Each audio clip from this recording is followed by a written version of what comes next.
Merci beaucoup d'être présent pour cette troisième séance du séminaire nucléaire organisé par l'IESD.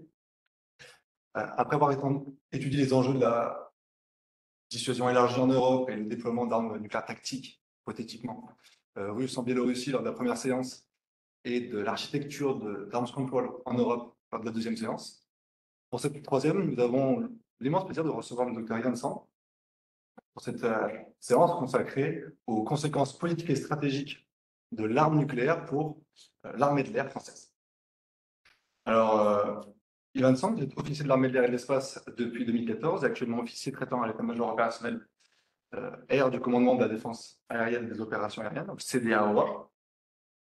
Vous avez précédemment été chercheur au Centre d'études stratégiques aérospatiales, on dit plus souvent de CESA, à l'école militaire. Vous êtes titulaire d'un doctorat en géographie, et ce depuis 2020. Et vos recherches sont conduites sous la direction du professeur Philippe Boulanger, qui porte sur la projection aérienne des armées françaises depuis 1945. Votre thèse a reçu le prix Clément Ader, décerné par l'Armée de l'air et de l'espace, qui récompense chaque année la meilleure thèse. Et ensuite, elle a été publiée en 2022 sous un ouvrage, La géopolitique de la projection aérienne de 1945 à nos jours. Donc je pense que c'est effectivement une thématique assez intéressante, assez contemporaine, qui s'inscrit dans le séminaire pour voir cette fois des enjeux un peu plus technico-capacitaires, moins que politiques, et faire une interconnexion entre le nucléaire d'un côté et la puissance aérienne de l'autre. Aujourd'hui, on a peut-être tendance à un peu plus penser les opérations OPEX, opérations extérieures, à travers un prisme un peu plus terrestre dû aux interventions en Afrique plus récemment. Mais il y a quand même une forte dimension aérienne. Je pense évidemment à la Libye en 2011 et plus récemment à l'opération Chamal en Jordanie. Mais vous l'expliquerez bien mieux que moi. Donc merci encore une fois d'être avec nous aujourd'hui. Et la parole est à vous. Merci beaucoup pour la présentation. Merci surtout pour l'invitation qui me fait très plaisir. Je suis vraiment honoré d'intervenir dans ce séminaire consacré au nucléaire. La présentation de mon parcours a été parfaite. Je vais peut-être compléter deux, trois points pour bien vous expliquer l'approche d'aujourd'hui. Donc, comme tu l'as dit, ma thèse est consacrée à la projection aérienne française depuis 1945. Concrètement, dit de manière prosaïque, la capacité des armées françaises à intervenir rapidement, loin, grâce à la puissance aérienne. Et donc, pour cette thèse, j'ai surtout étudié les opérations de l'armée de l'air française depuis 1945, sous l'angle OPEX, comme tu l'as dit, aussi pendant la période de décolonisation. Donc, toutes ces opérations, j'ai construit une base de données d'à peu près 100 opérations et je les ai étudiées sous l'angle territorial. Donc, je replace un tout petit peu ensuite la façon dont j'aborde l'acquisition de l'arme nucléaire par l'armée de l'air française. Donc, sous l'angle territorial, c'était une thèse de géographie et mon préambule, en tout cas le début de mon travail, ça a été un peu de démontrer qu'il existe une géopolitique de l'air. D'autres l'avaient esquissé avant moi, je me suis appuyé sur plusieurs travaux. J'aime beaucoup Castex comme théoricien à ce propos. Géopolitique de l'air, ça peut paraître un peu contradictoire au départ parce qu'on présente souvent le milieu aérien, et l'armée de l'air le fait aussi assez régulièrement, comme complètement lisse et fluide, on pourrait s'y déplacer de manière totalement libre. Et en fait, cette vision, elle est contredite par plusieurs éléments. Géographie physique, ça je pense que vous l'avez peut-être en tête, le climat, le relief, etc. Mais aussi géographie humaine, géographie politique, les autorisations de survol, l'exercice de la souveraineté de chaque État dans son espace aérien, l'allonge des avions, des vecteurs et les bases aériennes, bases françaises, bases de nos alliés, ça n'a pas tout à fait la même importance. Donc ça a été un peu la base théorique de mon travail de thèse. Petite parenthèse aussi, ça a été dit entre les lignes dans la présentation, j'ai fait ma thèse en étant un officier de l'armée de l'air française et je suis toujours officier de l'armée de l'air. Là, je travaille en état-major, je suis plus chercheur. Ce qui ne m'empêche pas d'avoir une liberté de ton quand j'écris un article ou que je publie ma thèse. S'il y a des questions sur cette position de militaire, aviateur qui travaille sur l'armée de l'air comme objet d'étude, n'hésitez pas, à la fin, moi je serais ravi d'y répondre. Ça a des avantages et des inconvénients. Donc voilà un petit peu pour resituer mon parcours. Donc mon angle pour ma thèse, c'était étudier les opérations de l'armée de l'air sous l'angle géopolitique. Au sein de cette thèse, j'ai consacré un chapitre au nucléaire dans l'armée de l'air. Et mon approche, et c'est ça que je vais vous présenter aujourd'hui, c'est dans quelle mesure, justement, l'acquisition de la composante aéroportée de la dissuasion nucléaire française a bouleversé, en fait, la projection aérienne française et la géopolitique de l'air. Voilà, c'était un petit préambule pour vous expliquer que déjà, je suis plus spécialiste de la projection que du nucléaire et que je vais aborder ça sous un angle assez précis. J'essaie de passer au slide suivant. Je suis pas dans le bon. Parfait, merci beaucoup. Mon plan en 3 parties, parce que je suis un universitaire discipliné et qu'on m'a appris qu'il fallait toujours faire 3 parties. Non, parce que ça collait bien aussi à la présentation. La première partie que j'ai intitulée la construction d'une pensée stratégique à l'échelle mondiale, une partie un petit peu plus doctrine, concept, qui est comment, au moment justement de la construction des forces aériennes stratégiques, donc le commandement de l'armée de l'air qui met en œuvre la dissuasion, ça induit un changement de culture pour l'armée de l'air et pour l'ensemble des armées, de construire justement une pensée géopolitique à l'échelle mondiale avec quelques contradictions. Dans cette partie, je vous expliquerai un petit peu comment a été conçu aussi le bombardier stratégique français, le Mirage 4, et on verra que cette pensée stratégique à l'échelle mondiale, en fait, quand on la met en pratique, elle est dirigée, évidemment, contre un adversaire désigné, qui est l'URSS, et elle n'est pas réellement mondiale. Il y a des limites pratiques à cette pensée mondiale. Deuxième partie, je vous expliquerai un petit peu comment la projection aérienne a servi l'acquisition de cette force de frappe nucléaire, en parlant surtout du ravitaillement en vol. Vous montrer comment est-ce qu'on en est arrivé à acquérir une flotte de ravitailleurs, ce que ça change aussi dans la manœuvre aérienne, parce qu'il y a des vecteurs très différents des bombardiers, beaucoup plus vulnérables aussi. On va se poser pas mal de questions de où est-ce qu'on positionne ces ravitailleurs, sur quelle base et au sein des manœuvres. Et puis la troisième partie, qui est vraiment le cœur de mon propos, c'est de voir comment ces progrès induits par les faces ont irrigué l'ensemble de l'outil de projection de l'armée de l'air française, plutôt 10 ans après. 10-15 ans après, c'est-à-dire qu'en 1964, les faces sont opérationnelles et à la fin des années 70, la façon dont les OPEX de l'armée de l'air française sont construites change totalement, notamment avec le ravitaillement en vol. Donc, j'arrive à ma première partie sur le changement conceptuel qu'induit l'arrivée de la capacité nucléaire dans l'armée de l'air française. Au tout départ, donc après la Seconde Guerre mondiale, c'est vrai qu'il y a un temps restreint de quelques années au sein duquel, comme le dit Castex, l'emploi de la bombe atomique fait partie de la guerre aérienne et s'incorpore à elle. Et les deux s'influencent mutuellement puisque c'est à partir des principes de la guerre aérienne qu'on va réfléchir à la mise en œuvre de l'arme nucléaire. Donc, dans quelle mesure, en fait, le fait nucléaire contribue à construire une doctrine de la projection aérienne qui soit véritablement mondiale. Il y a énormément de discours de la fin des années 50, début des années 60, où la France entend développer une pensée vraiment stratégique tout azimut.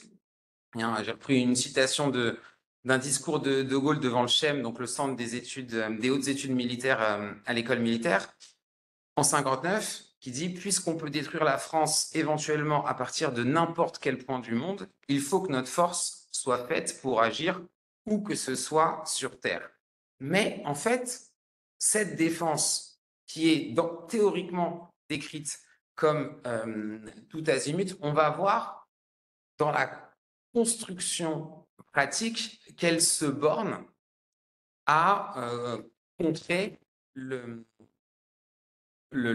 compétiteur soviétique. Alors, les grands principes de la stratégie aérienne appliquée à la dissuasion, c'est d'être capable de frapper en seconde, c'est-à-dire de conserver une capacité de frappe en rétorsion. C'est comme ça qu'on exerce sa dissuasion, surtout la dissuasion du faible au fort, la France n'ayant pas les mêmes capacités militaires que l'URSS. Donc, à partir de là, il y a toute une réflexion autour des bases aériennes qui est menée par les armées françaises.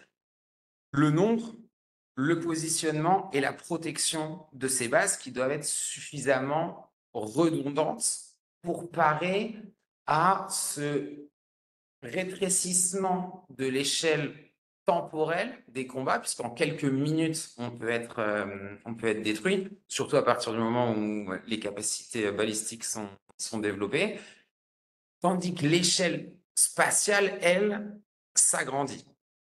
Ensuite, il y a le combat aérien lui-même qui lui aussi change d'échelle, puisque théoriquement, c'est très théorique, il suffit qu'un seul appareil passe pour que la dissuasion nucléaire puisse s'exercer. On retrouve ça dans énormément d'écrits de Castex, là aussi, de Galois, qui est un des promoteurs des théoriciens et promoteurs de la dissuasion dans cette période.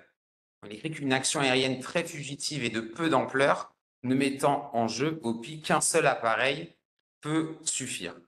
Mais là aussi, c'est très théorique, parce que, évidemment, pour exercer une menace nucléaire sur un adversaire aussi bien doté en défense aérienne, en défense solaire que l'URSS, il va falloir un nombre assez conséquent de bombardiers avec une allonge suffisante. Ensuite, les cibles, j'y reviendrai un peu dans la seconde partie.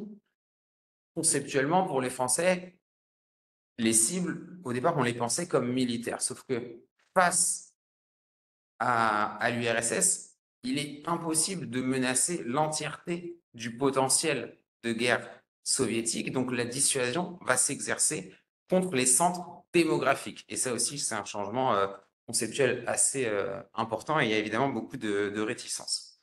À partir de ces éléments, il s'agit ensuite de construire le principal vecteur de la dissuasion nucléaire française, le bombardier Mirage 4. En tout cas, c'est le Mirage 4 qui sera choisi.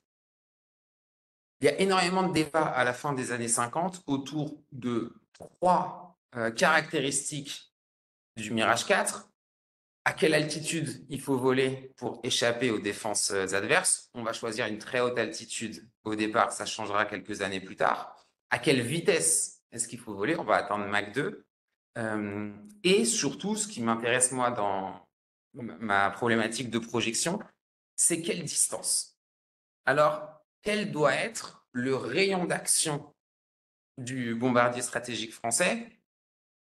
De manière assez simple, on regarde la distance Paris-Moscou, 2500 km environ, on imagine un aller-retour et on arrive à 5000 km. C'est évidemment beaucoup plus compliqué que ça, il faut prendre en compte certaines manœuvres aériennes d'évitement et puis d'un point de vue assez pratique, les industriels français, notamment du point de vue des moteurs et de la capacité d'emport en kérosène des appareils, c'est très compliqué de répondre à cette fiche technique du Mirage 4.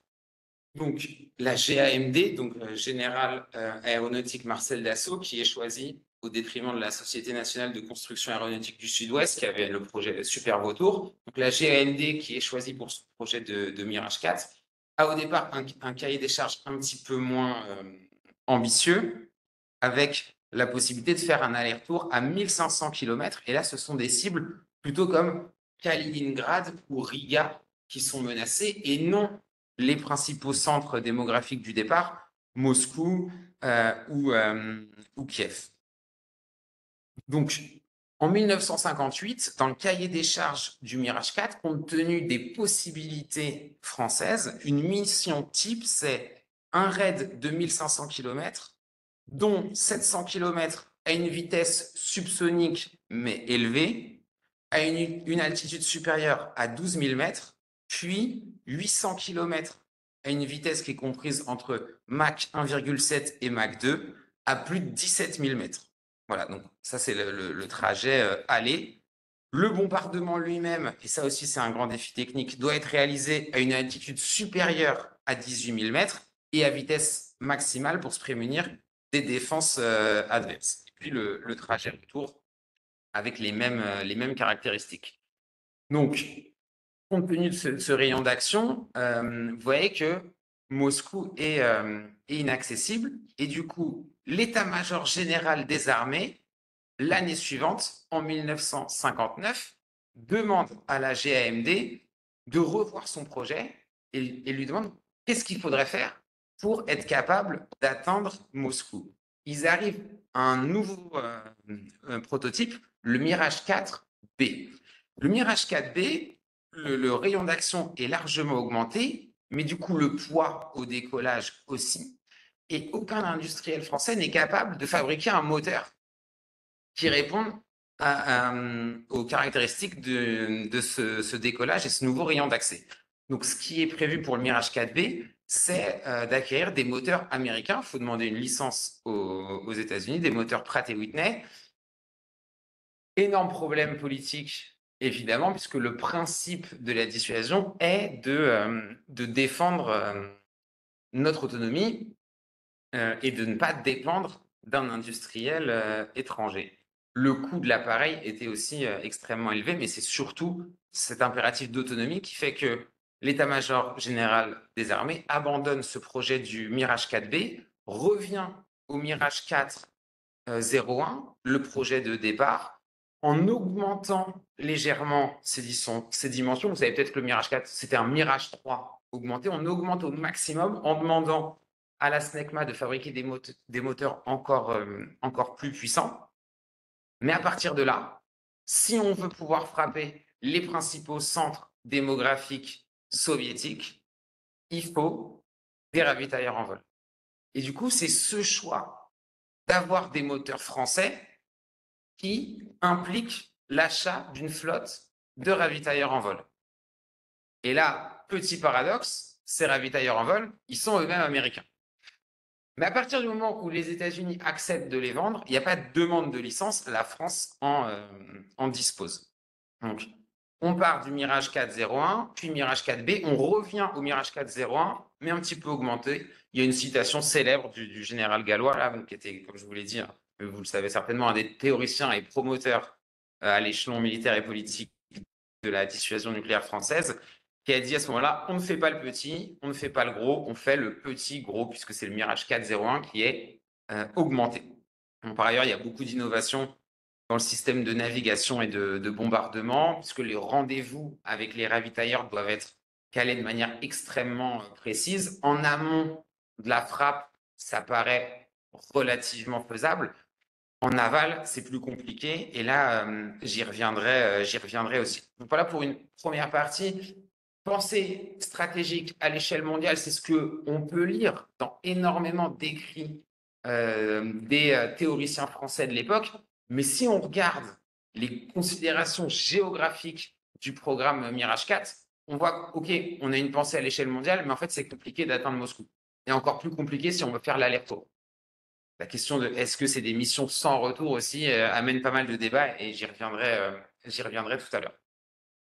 Je passe à la deuxième partie et je vais enchaîner tout de suite sur le ravitaillement en vol. Donc, à partir de ce moment-là, on est sûr de devoir acquérir une flotte de ravitailleurs en vol. Je reviens un tout petit peu sur l'histoire du ravitaillement en vol à l'échelle de l'aviation. C'est assez intéressant.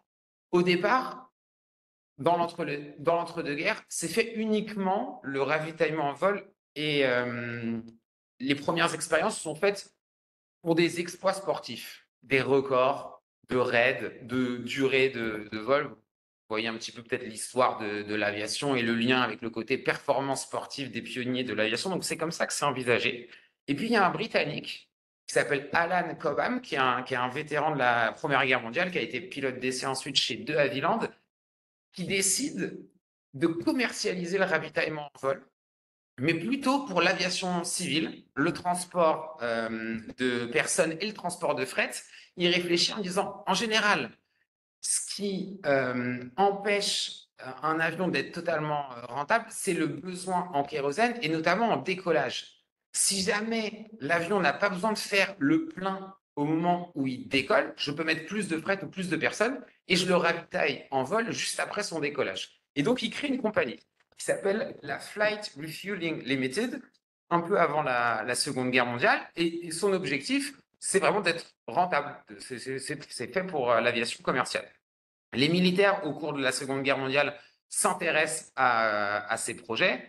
Après Pearl Harbor, les Américains, éventuellement pour bombarder Tokyo, mais finalement, d'autres bombardiers arrivent comme le B-29 avec une allonge plus importante. La Royal Air Force aussi, toujours pour bombarder le Japon, mais au fur et à mesure de l'avancée des positions américaines dans le Pacifique, ils en ont plus besoin. Donc, la Flight Refueling Limited n'est pas sollicitée pendant la Seconde Guerre mondiale, mais juste après, en 1948, l'US Air Force fait appel au savoir de Alan Cobham, justement parce qu'ils ont besoin de ces ravitailleurs pour mettre en œuvre la dissuasion aéroportée américaine. Et donc l'US Air Force va demander à Boeing de racheter le savoir-faire de Alan Cobham pour les besoins de sa dissuasion et Boeing va construire les fameux C-135 que les Français vont acheter à partir de 1964. Donc, intéressant comme trajectoire le ravitaillement en vol. On est loin d'imaginer à quel point le ravitaillement en vol va redéfinir complètement la géographie des opérations aériennes. Comme je vous l'ai dit tout à l'heure, c'est des appareils qui sont beaucoup plus vulnérables que les avions de combat, donc on doit les protéger, les laisser à l'arrière du front, fixer des points de rendez-vous où ces appareils ne peuvent pas être abattus. Dans un conflit de haute intensité aujourd'hui, je pense que ce serait des points d'attention de toutes les armées de l'air du monde. On pourrait y revenir dans les questions si vous le souhaitez. Donc ça change un petit peu la façon dont les raids aériens sont envisagés. Donc, en 1962, un général de l'armée de l'air française conduit une mission aux États-Unis pour acquérir ces Boeing C-135. Donc, c'est Roger Guernon. C'est un ancien commandant du transport aérien militaire. Il a aussi été affecté au centre d'expérimentation nucléaire de Reagan en Algérie.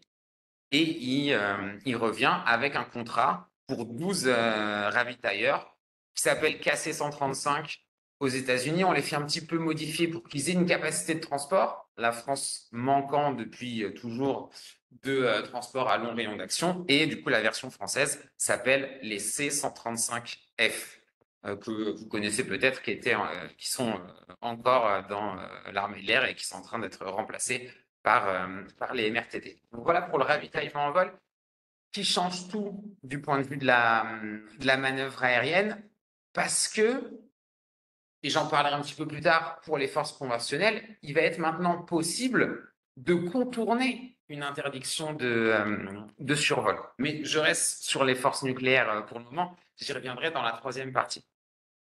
Ensuite, comme je l'ai dit en première partie, se pose, une fois qu'on a ces ravitailleurs, la question des cibles et des trajectoires des raids des forces aériennes stratégiques. Donc là, c'est une carte que j'avais faite pour ma thèse qui tente de résumer ça. Les données sont dans les archives et en source ouverte ne sont pas toujours précises, évidemment. Il y a certains rapports déclassifiés de la CIA qui en parlent avec des cartes de ce style. Ou d'ailleurs, les Américains remettent un peu en question la capacité réelle des Français à atteindre des cibles comme Kiev ou Moscou.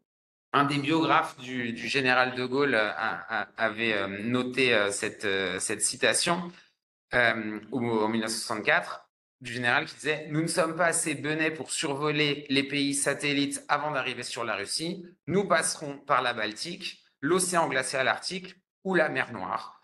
Et le ravitaillement en vol se fera au-dessus de la mer. » Une fois qu'on a dit ça, si on regarde précisément les trajectoires qui sont possibles, alors une fois qu'on a éliminé le trajet centre-Europe, où là les défenses sont extrêmement concentrées, c'était un des premiers itinéraires qui avait été imaginé, surtout au moment où la France n'avait pas encore pris la décision d'acquérir des ravitailleurs.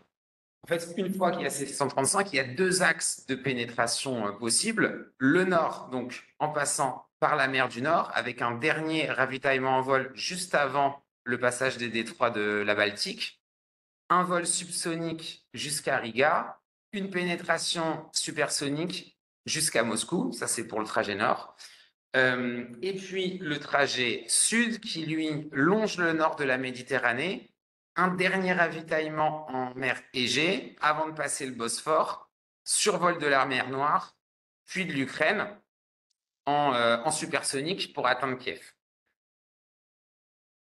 Compte tenu des derniers espaces possibles pour le ravitaillement en vol, il est fort probable que les pilotes aient plutôt pour consigne de rechercher un atterrissage d'urgence ou plutôt un parachutage au-dessus d'un territoire allié ou neutre. Donc, si je reprends le sud, là, ce serait la Turquie, après un vol déjà très éprouvant, très long et quatre ravitaillements en vol. Et ça aussi, Gallois l'a bien raconté, c'était un des débats avec les hautes autorités militaires qui ne pouvaient pas envisager qu'on demande à un aviateur une mission qui serait réellement suicide. Donc on voit que malgré le choix du Mirage 4 et des ravitailleurs, l'aller-retour est quasiment impossible.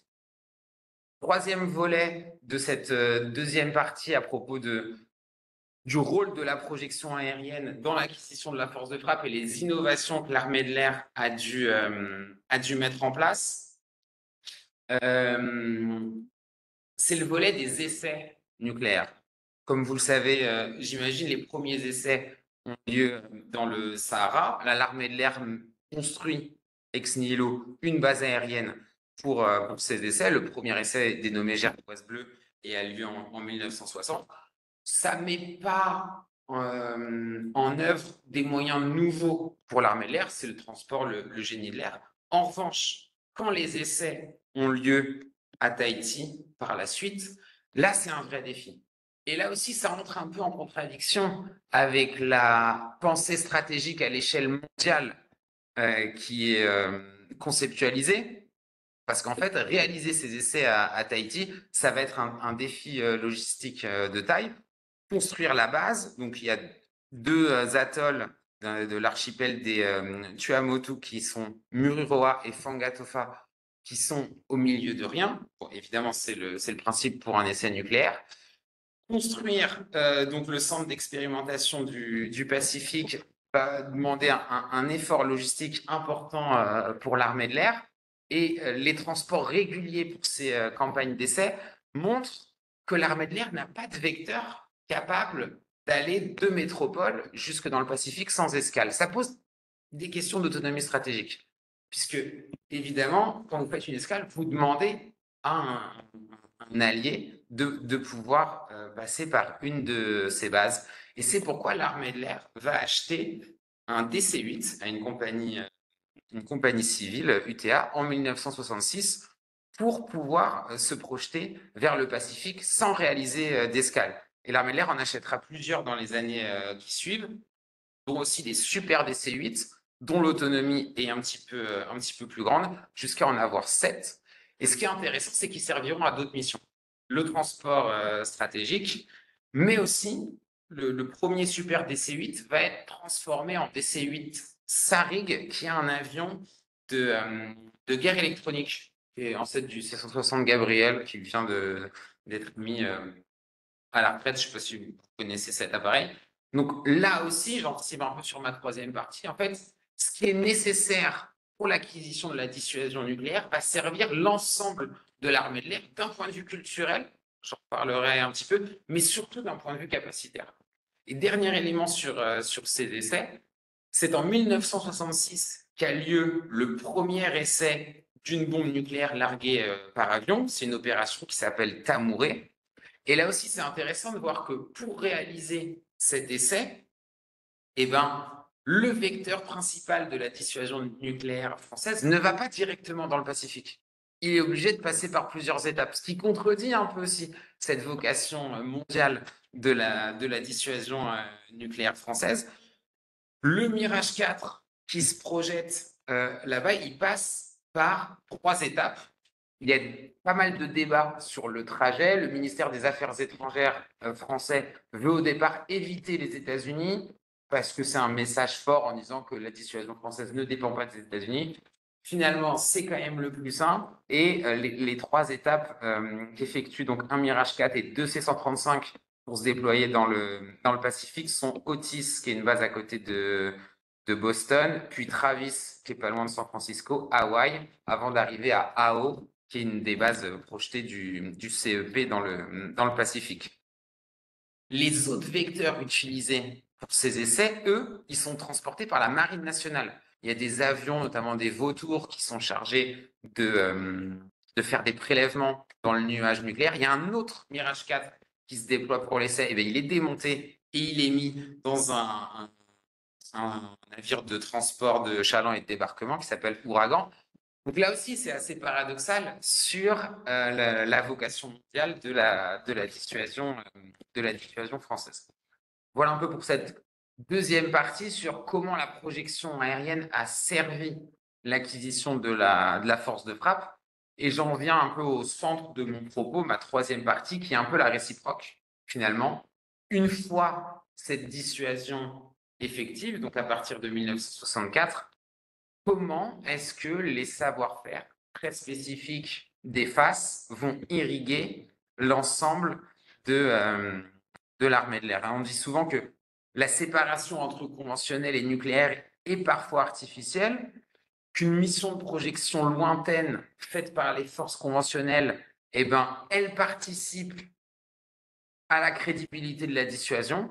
Eh ben, dans le sens inverse, on va voir que les moyens de cette dissuasion, et notamment les ravitailleurs, vont complètement changer la physionomie des opérations de l'armée de l'air française.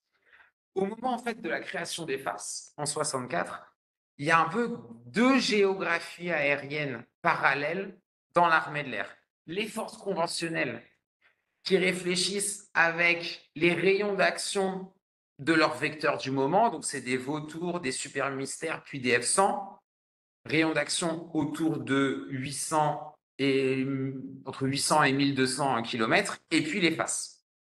Donc, la composante air des forces d'intervention, la CAFI, donc les forces conventionnelles chargées de réaliser les OPEX, elles y vont en plusieurs étapes, notamment les OPEX qui ont lieu en Afrique de l'Ouest au sein du précaré français. Elles ne peuvent pas y aller directement et intervenir directement. Évidemment, dans l'armée de l'air, dès l'acquisition des ravitailleurs, certains officiers se demandent dans quelle mesure on pourrait utiliser ces ravitailleurs pour les OPEX, pour l'aviation conventionnelle. Donc, il y a quelques expériences qui sont menées à partir des F-100 Super Sabre au sein de la 11e escadre, qui est un peu l'unité en charge des OPEX dans l'armée de l'air. Mais il y a pas mal de réticence du côté des FAS qui entend sanctuariser ces 12 ravitailleurs. D'ailleurs, tous les ravitailleurs de l'armée de l'air française sont dans le commandement des forces aériennes stratégiques encore aujourd'hui, même quand ils sont employés en OPEX. Il va y avoir quelques pilotes qui vont être qualifiés pour le ravitaillement en vol sur des F-100. D'autres expériences ont lieu à partir de soit donc les ravitailleurs arrivent en 64 dans les armées françaises. Quelques expériences en 1967. Il y a une vingtaine de pilotes qui sont qualifiés à ce moment-là. Et puis, c'est vraiment en 1969 qu'il y a une vraie mission de la CAFI, 3 F-100 du seul escadron qui est le Corse, qui est basé à Toul. La géographie de l'armée de l'air, c'est toujours surprenant. Qui va directement de leur base jusqu'à Dakar. Donc, qui part de Istres et qui va jusqu'à Dakar, en passant par les îles Canaries. Et là, le RETEX dit, en fait, grâce au ravitaillement en vol, on peut non seulement s'affranchir d'une étape, mais aussi contourner n'importe quel refus d'autorisation de survol. Après les F-100, arrivent les Jaguars. d'autres pilotes vont être qualifiés pour le ravitaillement en vol. Et la première OPEX qui met en œuvre DC-135, c'est une opération pas très connue. Enfin, peut-être que vous la connaissez. C'est une opération qui s'appelle Lamantin, qui a lieu dans le nord de la Mauritanie. La Mauritanie est confrontée à des incursions du Front Polisario, donc les rebelles indépendantistes sahraouis, dans le nord, là où il y a des mines qui sont très importantes pour l'économie mauritanienne. Il se trouve qu'à ce moment-là, il y a des Français qui travaillent dans ces mines. Certains vont être pris en otage par le Front Polisario. On est dans une configuration assez intéressante et qui fait un lien, je pense, avec l'actualité. Les relations entre la France et la Mauritanie se sont assez distendues. Les Mauritaniens n'ont pas envie de voir les Français intervenir de manière très marquante sur leur sol. Et c'est pareil côté français. Le président Giscard d'Estaing s'est fait élire quelques années auparavant avec dans son programme une diminution des interventions françaises en Afrique de l'Ouest. Pareil, il y a des débats sur le néocolonialisme français. Ça ressemble beaucoup à des situations qu'on connaît. Mais à partir du moment où il y a des Français qui sont pris en otage, la France se rapproche de la Mauritanie pour intervenir. Grâce à ces ravitailleurs, l'opération qui est montée va être assez innovante pour l'époque, puisque un détachement de Jaguar et de C-135 va être basé non pas en Mauritanie, mais à Dakar. Et l'allonge que permet le ravitailleur va faire que, basé à Dakar, ces Jaguars vont être capables de bombarder le Front Polisario au moment de ces incursions. C'est la première OPEX d'ailleurs qui est commandée par un aviateur, le général Michel Forget, qui a beaucoup écrit après à propos de cette opération. En plus de cette allonge, le ravitailleur, ce qu'il permet, c'est une présence sur zone. Aujourd'hui, c'est peut-être un lieu commun parce que vous êtes familier des opérations en coalition, notamment depuis les années 90, où on fait tourner dans le ciel énormément d'avions grâce aux ravitailleurs, et les avions font des hippodromes et sont en mesure d'intervenir tout de suite. Pour les forces françaises, c'est quelque chose d'assez nouveau qui permet aussi un lien avec le politique très fort et d'attendre la décision politique pour pouvoir engager le feu, y compris dans ce cas-là, la décision mauritanienne, décision française et décision mauritanienne. Donc, cette OPEX, c'est a posteriori, c'est pas théorisé tout de suite en 77-78, mais a posteriori, c'est un changement d'époque pour les OPEX de l'armée de l'air française. Je vous ai mis un petit graphique à côté qui montre le nombre d'opérations déclenchées chaque année, la durée de ces opérations et les principaux événements dont je parle, c'est-à-dire la création des FAS, l'arrivée des ravitailleurs, les premiers exercices de force conventionnelle avec les ravitailleurs et le premier ravitaillement en vol dans une OPEX. On voit que le nombre d'OPEX bondit ensuite. C'est évidemment dû aussi au contexte géopolitique, pas uniquement à cette nouvelle capacité. Mais à partir de là, toutes les principales OPEX des armées font intervenir des avions ravitailleurs et ça change tout pour la géographie aérienne. Je ne vais pas détailler chaque OPEX parce que je vois que l'heure tourne. L'année d'après Lamentin, il y a une opération qui s'appelle TACO, qui est menée au Tchad. Peut-être que vous savez qu'il y a eu une succession d'OPEX au Tchad menée par les forces françaises, très souvent pour combattre une rébellion du Nord soutenue par la Libye de Kadhafi. Le déclenchement de cette opération TACO, c'est un raid des fameux Jaguars qui étaient basés à Dakar pour intervenir en Mauritanie, qui va faire directement Dakar, bombardement dans le centre du Tchad et se poser à N'Djamena. Et ça, c'est le coup d'envoi de l'opération TACO. Ce raid-là, il est fait en prévenant personne. C'est-à-dire que le survol du Mali et du Niger, il se fait sans autorisation, ils ne sont pas au courant du raid. Ce qui est déclaré, c'est un décollage pour l'opération Lamentin pour aller bombarder dans le nord de la Mauritanie. C'est une autre époque. Ça ne se ferait plus aujourd'hui de la même façon. C'est aussi parce que ces pays-là n'ont à ce moment-là pas les moyens de détecter ou d'abattre les avions français.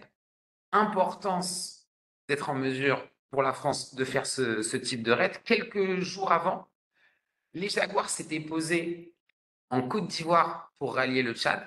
et les Ivoiriens avaient bloqué leur redécollage. Il y avait une sorte d'imbroglio avec l'ambassade, mais on voit que grâce aux ravitailleurs, les Français peuvent s'affranchir justement et préserver aussi un effet de surprise. L'autre carte à droite, c'est un raid assez célèbre sur la piste de Wadi Doum dans le nord de la Libye qui a lieu, lui, en 86, où là, les ravitailleurs sont basés à Bangui et Libreville. Je ne vais pas entrer dans le détail, puis il est un petit peu plus connu. En tout cas, on voit que la France, dans sa sphère d'influence, avec ses accords de défense et ses bases sur place, est capable d'intervenir avec des rayons d'action extrêmement grands. Dans les années qui suivent, il y a d'autres opérations qui changent un peu la physionomie de l'action de l'armée de l'air. Il y en a une qui n'est pas très connue, qui s'appelle Cheven. C'est juste après le Drakkar au Liban, donc l'attentat du Drakkar, où il y a plus de 50 Français qui meurent. Il y a un porte-avions là, en Méditerranée qui intervient. Au moment où le porte-avions se retire, la France veut envoyer un message à ses adversaires au Liban en disant c'est pas parce que notre porte-avions doit rentrer en métropole qu'on peut plus vous atteindre. Pour ça, elle fait décoller des Jaguars de métropole, des C-135, et elle réalise un show of force en passant juste au-dessus de cibles au Liban sans frapper, en utilisant uniquement des bases françaises et des moyens françaises, et ils reviennent se poser en métropole. Ça, c'est un message, c'est un raid qui ressemble un petit peu à l'opération Hamilton, plus récente que vous avez peut-être en tête, qui est aussi une cinématique de raid nucléaire, mais réalisée par des forces conventionnelles. Donc, vous voyez que ce ravitailleur, il change tout pour le rayon d'action, pour la capacité de rester au-dessus d'une zone de combat, pour s'affranchir de bases alliées et d'autorisations de survol. Dernier élément, et ensuite on passe aux questions. Il y a une autre mission intéressante qui a été mise en œuvre par les FAS, enfin un autre type de mission qui n'était pas prévu au départ, c'est les missions de reconnaissance stratégique. Donc, le Mirage 4, le vecteur de la dissuasion, peut emporter un pod de reconnaissance qui se met au même endroit que là où se place l'arme nucléaire. Et le couple Mirage 4, ravitailleur en vol, va permettre de réaliser depuis la métropole des vols à très long rayon d'action. Dans l'exemple de Wadi Doum, par exemple, la destruction d'une piste qui avait été construite par les rebelles tchadiens et qui menaçait les forces françaises à N'Djamena, 2 jours après ce bombardement, pour savoir exactement si la piste a réellement été détruite ou pas, ce sont des Mirage 4 qui décollent de France avec un indicatif d'avions civils en restant collés au C-135 qui passent par la Méditerranée, qui suivent la frontière entre la Libye et l'Égypte. Dans le nord du Soudan, les Mirage 4 bifurquent, vont prendre les photos, ils volent à très haute altitude, ils sont impossibles à repérer et rentrent directement en métropole et apportent les clichés à l'échelon politique qui montrent que la piste a réellement été détruite à Wadi Doum. Ce type de mission, il a été fait dans énormément de théâtres et le Mirage 4 a volé jusqu'en 2005. C'est intéressant de noter, et je termine assez rapidement sur ces exemples. Ça a été le cas dans les Balkans, pour des missions de reconnaissance au-dessus de l'Irak. C'est intéressant de noter que même en 2001, au moment du début de la guerre en Afghanistan, le premier vecteur français qui a survolé l'Afghanistan, ce sont des Mirage 4 avec cette capacité de reconnaissance. Ils étaient basés à Al Dhafra, mais qui n'était pas encore une base française à l'époque. Voilà, j'arrive rapidement à ma conclusion pour laisser un temps d'échange. Ce que j'ai essayé de montrer, en fait, c'est que pour l'armée de l'air française, la dissuasion nucléaire et la projection aérienne sont indissociables. C'est-à-dire, on a dû développer des concepts, des moyens, des commandements de projection aérienne pour acquérir cette capacité de dissuasion. Et une fois que les forces aériennes stratégiques ont été créées, on voit, avec un petit décalage dans le temps, que tous leurs progrès ont irrigué l'ensemble de la capacité d'intervention aérienne française. Il y a un changement de culture, il y a un changement d'échelle, il y a des nouveaux savoir-faire, et c'est pas uniquement en termes de rayon d'action. C'est une construction de la manœuvre aérienne, notamment avec les ravitailleurs en vol. Dernière petite ouverture, évidemment, je ne dis pas que si les forces aériennes stratégiques n'avaient pas été créées, la France n'aurait jamais acheté de ravitailleurs. On voit que certains pays qui n'ont pas de dissuasion achètent des ravitailleurs, mais ça aurait été probablement fait dans un second temps et ce savoir-faire n'aurait pas été développé aussi rapidement. Je pense que j'ai à peu près tenu les délais. Merci beaucoup pour votre attention. Et maintenant, place aux échanges. Je suis évidemment ouvert aux questions, mais aussi aux remarques, aux contradictions, aux éléments extérieurs que vous pourriez apporter sur d'autres armées, sur d'autres pays, d'autres types de conflits. Merci pour votre attention.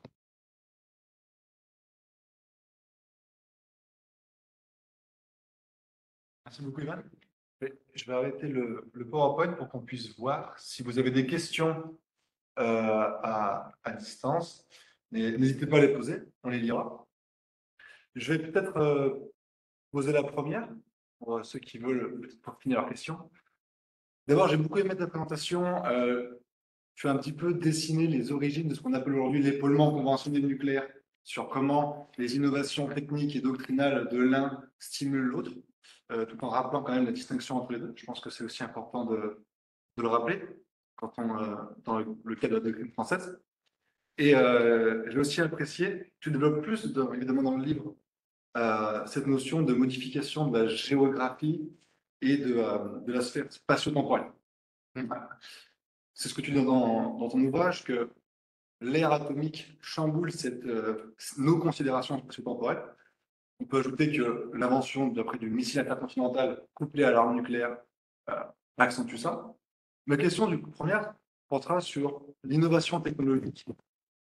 Aujourd'hui, est-ce que tu penses que cette première rupture un petit peu de spatio-temporelle de l'ère nucléaire par l'innovation de base en elle-même de l'arme, que comme tu le disais, un seul chasseur qui passe des défenses signifie en fait potentiellement d'immenses dégâts, et la rupture et ensuite le reste, c'est simplement de nouvelles dynamiques, ou que les nouvelles technologies aujourd'hui, on pense évidemment aux missiles hypersoniques, peuvent constituer une nouvelle rupture ou une accentuation de cette redéfinition spatio-temporelle. Au final, ce qui a été fait par l'arme nucléaire ne peut connaître d'égal dans les innovations technologiques à venir. Je ne sais pas si c'est clair. Juste une précision, du coup, pour le missile, tu parles de dimension conventionnelle et nucléaire ou nucléaire uniquement? Sur le, Le missile hypersonique? non, là, sur les deux. Sur vraiment la technologie en elle-même, est-ce qu'on peut connaître une nouvelle rupture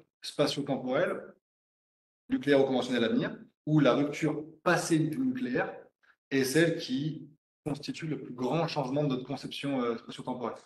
Ok, ah bah, du coup, je vais reprendre tes termes.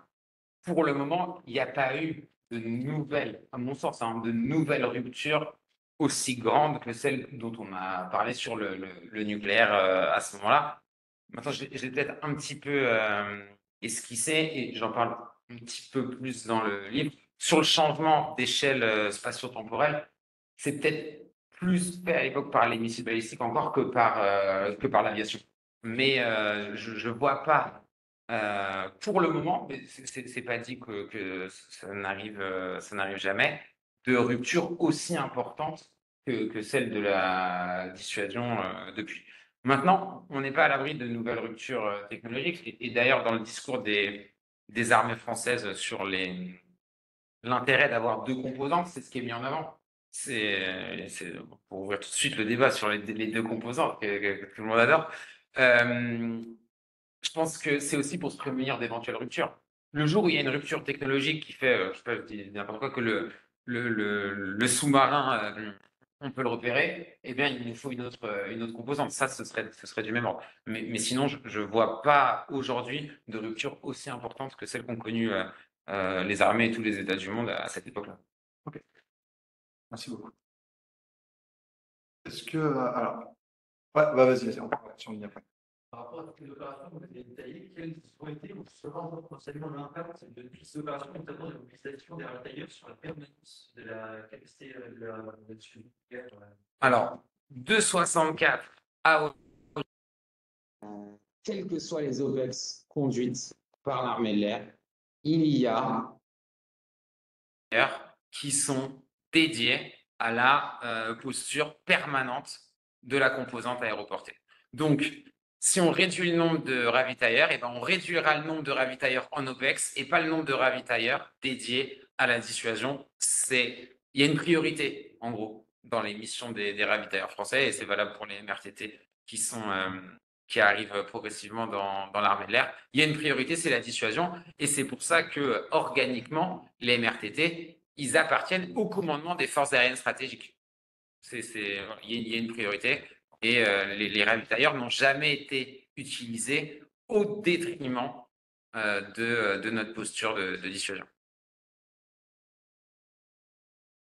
On a une question en ligne que je vais lire de Samuel Noël. Déjà, merci pour votre question. Aujourd'hui, il semble que nous sommes au tout début de la construction d'une réelle défense européenne. Je ne sais pas si déjà tu voudras commenter cette premier constat. Si celle-ci devait avoir une dimension nucléaire, cela implique-t-il la construction d'une stratégie à l'échelle mondiale impliquant ces mêmes problématiques? Alors, peut-être pour préciser ta question, j'imagine que tu fais référence à la contradiction que j'ai montrée entre stratégie à l'échelle mondiale et en fait capacité qui arrivait globalement sur les premières villes de l'URSS. Ça, ce que j'ai dit, c'est valable au début de la dissuasion. Aujourd'hui, notre dissuasion, et d'ailleurs on a deux composantes, elle s'exerce déjà à l'échelle mondiale. Moi, je me suis vraiment centré, quand j'ai montré cette contradiction, sur années 60, années 70. Maintenant, la dissuasion française aujourd'hui, elle s'exerce à l'échelle mondiale et c'est pas que la composante aéroportée qui l'apporte. Maintenant, sur la construction, enfin, en lien avec l'Union européenne, j'ai pas d'opinion toute faite là-dessus. Enfin, il y a beaucoup de débats, évidemment, mais je pense que si vous posez la question, c'est que vous êtes au fait de ces questions-là. Sur le fait que la dissuasion française et britannique participe à la sécurité des pays européens. Mais enfin, je sais pas si tu veux préciser un peu ta question là-dessus. En tout cas, ce qui est sûr, c'est que la dissuasion française, mais de la plupart des pays du monde, ne s'exerce plus uniquement contre un unique adversaire. Je pense que j'ai répondu à une partie de votre question, mais si vous voulez rebondir sur la dimension européenne, parce que du coup, elle n'est pas à construire cette vocation mondiale, ça a été fait par la suite. Ok, je vois votre réponse. Moi, je vais m'inscrire aussi un petit peu dans cette logique européenne. Je rejoins la dimension européenne. Tu parles, elle est spatiale, avant tout, de par justement maintenant cette capacité de projection là, sur le coup nucléaire que la France a de façon cette fois, on va dire, certifiée, si vous me permettez l'expression. On sait qu'on est capable d'attendre maintenant 10 000 km à peu près à partir d'un SNLE. Au niveau vraiment aérien, au début de la force de frappe et des Mirage 4, il y avait peut-être, du moins en théorie, la possibilité d'utiliser des bases otaniennes, mais je suppose qu'il y avait sûrement un tabou de, comme tu le disais, cette indépendance politique et autonomie stratégique. Est-ce qu'aujourd'hui, c'est quelque chose qui pourrait être pensé d'utiliser des bases des pays baltes ou de la Pologne pour nos rafales dans le cadre d'une mission, pas les stationner de façon permanente, ou c'est quelque chose qui n'est pas pensé, on reste sur une projection autonome? Je précise juste ta question pour être sûr. Dans le cadre de la dissuasion? Dans le cadre de la dissuasion, là, je parle au niveau nucléaire, pas conventionnel. Je ne suis pas dans les secrets des plans nucléaires, mais je pense que non. Je pense que c'est envisagé de manière autonome uniquement. Ouais, ok, Mais ok. là, je parle d'un avis personnel Oui, et je travaille pas à l'état-major Non, des forces nucléaires, ni dans les phases. Donc, je connais un petit peu mieux l'histoire que la situation actuelle. En tout cas, ce qui est sûr, c'est que on s'entraîne plusieurs fois par an. Peut-être vous avez entendu parler des opérations poker, ça c'est de notoriété publique, pour être autonome. d'accord. Donc, après, évidemment que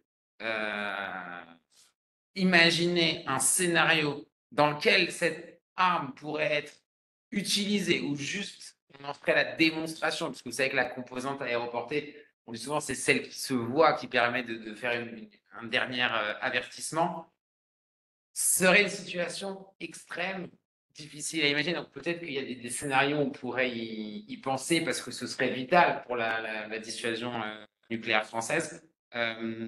Sauf dans le cas, mais là j'en ai un petit peu parlé, donc je pense que ce n'était pas ta question, de que ferait l'appareil après avoir délivré la bombe, là éventuellement. Mais sinon, je pense que notre doctrine, c'est d'être 100% autonome. D'accord, ok. Une autre question, oui, vas-y. Une question. Merci d'abord pour ta présentation, c'était hyper intéressant.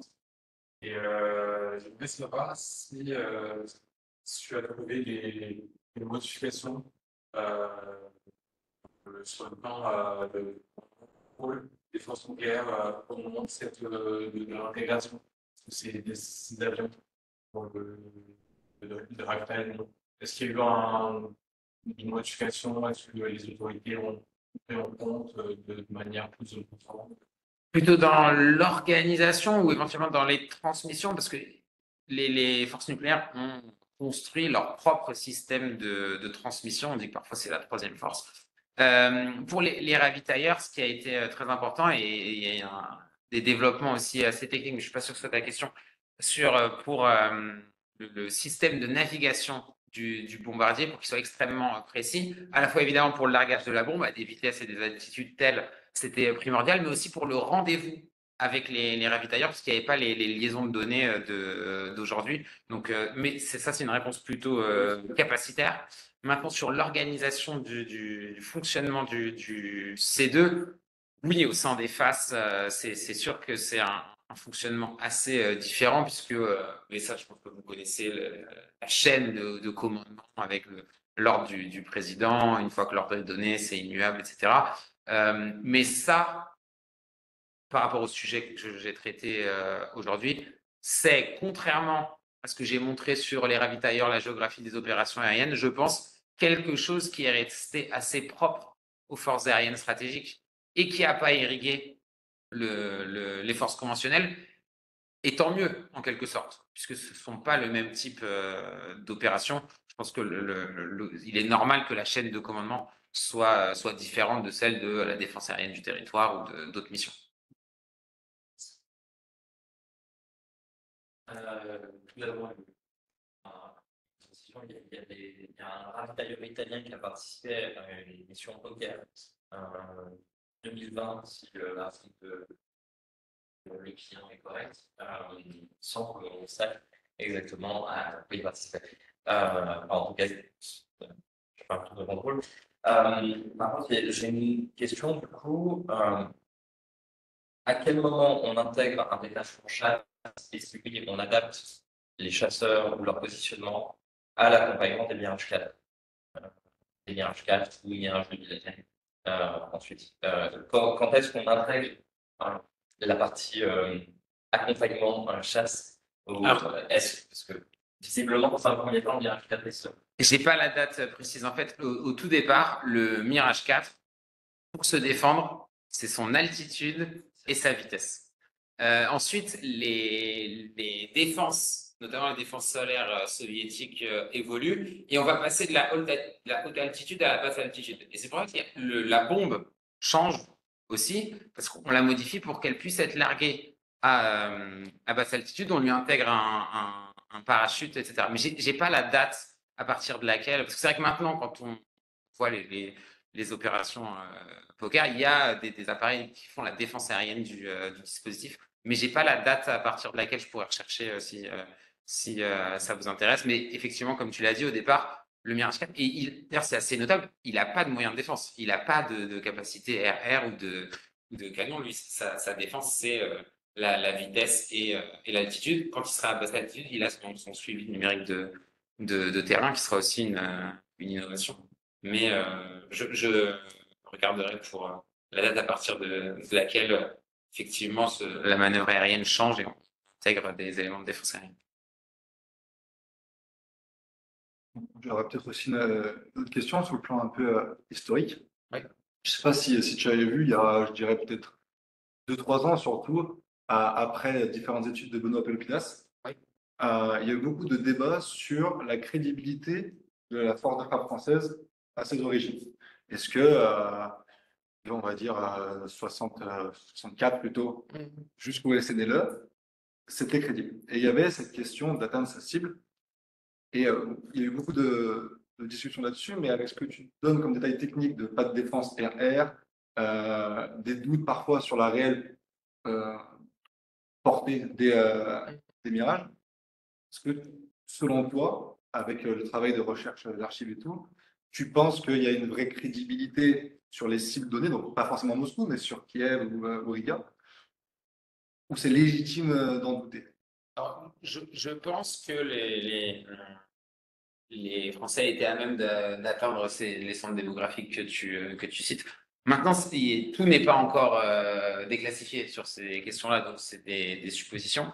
Je pense que ce qui montre que c'était le cas aussi, c'est les débats dont témoigne Gallois sur est-ce que ça aurait été une mission sans retour ou pas. Si ces débats existaient, c'est qu'ils étaient capables de l'atteindre. Maintenant, tout dépendait de la trajectoire, etc.